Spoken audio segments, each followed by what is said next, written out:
Hey everyone, welcome back to the channel. Before we get started, make sure to subscribe to the channel and also leave a like on the video. Now let's get started.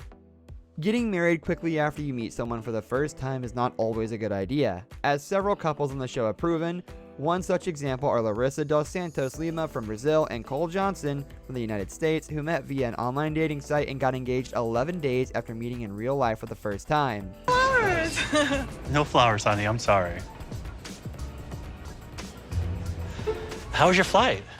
But their relationship was already off to a pretty bad start, with Larissa hating pretty much everything about her new home and not getting along with Cole's family. You have a man paying for you. Your man pays for everything. Your man pays for everything because you don't do a thing right now. The two still got married within the 90 days, but unfortunately their marriage lasted only a few months, and despite being married for such a short amount of time, the couple managed to have numerous run-ins with the law due to their public fighting during these 4 months. Larissa was charged with the misdemeanor domestic battery earlier this year on January 16th, after one such fight with Colt, which prompted him to file for divorce just a couple of days later, and their legal split was eventually finalized in March. After meeting online, Eric Rose and Brooke and Lita began dating in 2016 and became engaged just 2 days after meeting in person for the very first time in Indonesia.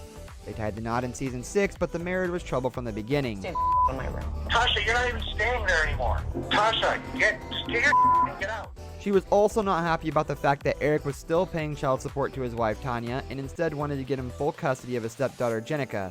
In addition to that, Lita seemed to have a hard time adjusting to life in Wisconsin because her wealthy family back in Indonesia had a much more luxurious lifestyle. Earlier this year, Lita's request for a restraining order against Eric's daughter Tasha was granted, causing even more family drama, with Tasha being forbidden from contacting or seeing Lita. The relationship with her father has suffered as well. The couple also made the headlines after police was called to their home in 2 domestic incidents, which involved Eric wrestling a knife away from Lita in an attempt to prevent her from harming herself. Darcy and Jesse appeared on the first 2 seasons of the 90 Day Fiance spinoff before the 90 days, but unfortunately they never even made it to the 90 days. They weren't exactly popular with viewers because they didn't really bring out the best in each other, constantly fighting even with Darcy's kids around. It seemed like Darcy was genuinely looking for love, while Jesse was a control freak who loved his stuff and his body more than his bride-to-be, and was overly dramatic, constantly blowing things out of proportion and blaming all their problems on her.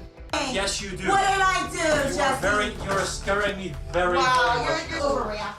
Ultimately, they both had their issues, and it turned out that their nearly 20-year age gap was the least of their problems. Jason Hitch from Florida was 38 years old when he first appeared in the show in Season 2. While Cassia Tavares from Brazil was only 23, the couple had met through Facebook while Cassia was in an online relationship with Jason's friend and got together once the relationship ended.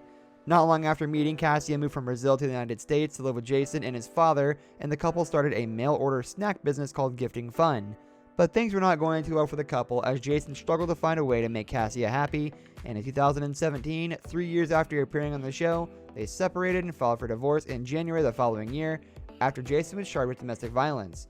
The file was dismissed 3 months later, and the two stated that they were working on their marriage. Jay Smith and Ashley Martin had one of the saddest endings ever featured on the show. The 30-something mother of 2 fell hard for the then 19-year-old Jamaican after meeting him while attending a wedding at the Caribbean island, and she soon started the K-1 visa process to bring him to the States. However, not long after getting married in 2018, Ashley discovered that Jay was talking with other women using dating apps, and things only went downhill from there. Following months and months of Jay's lies, Ashley eventually appealed to his friends at the barbershop where he worked and found out that her husband had engaged in a sexual act with a woman in the restroom during business hours. She was stoic until Jay's friends showed her a video of her spouse being physically reprimanded for his behavior, after which she banned him from her home and filed paperwork to dissolve the marriage. The two later reconciled, and Ashley withdrew her petition for divorce, deciding to give the marriage another shot, but the reunion was short-lived as Jay seemed incapable of being faithful.